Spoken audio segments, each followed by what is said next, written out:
Last week we studied the conservation of momentum, so this week's experiment is about launching a rocket as high as possible. We apply the formula of conservation of momentum. To see whether it can be used, we know the velocity of gas is downwards, but the velocity of rocket is upwards. They are different, therefore the conservation of momentum can be applied in this situation. We are also curious about whether the size of the wings will affect the highest point of the rocket. We use a bottle and some leather oil to make our rocket. And now one of my crew, Lawrence, is making some wings for the rocket and used gum tape to establish them. Here is the rocket with small wings, and this is the shaft, and they are the wings. Well, we have 4 wings in the rocket.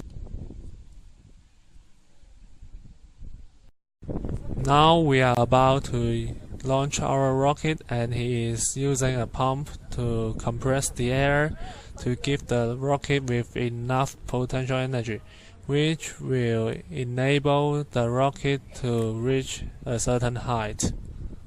Let's see how high can it be.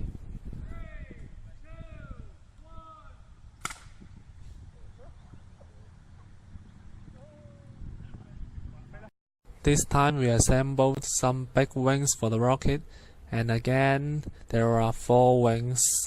This time we are about to launch the rocket with some big wings, and again there is some water in the rocket.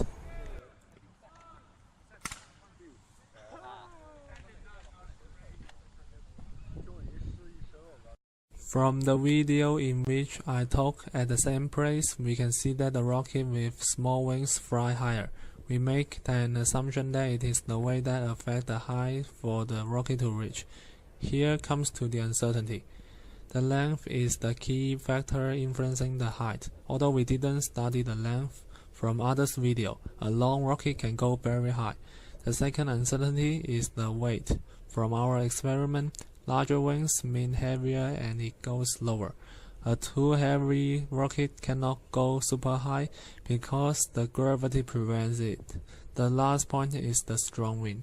This produces gray air resistance that affected the height of the rocket.